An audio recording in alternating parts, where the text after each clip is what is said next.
யாரு போய் பாரு போ. கண்ணு அம்மா அம்மா ஆசை அம்மா நன்றி சொல்ல ஒரு வார்த்தை இல்லை.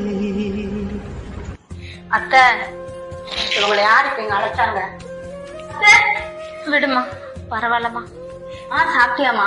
சாப்பிட்டேங்க அண்ணன். மா நீ பொய் சொல்லாதம்மா, நீ சாப்பிட்டுருக்க மாட்டேன். நான் சாப்பிடறதுக்கு எடுத்துட்டு வரேன்.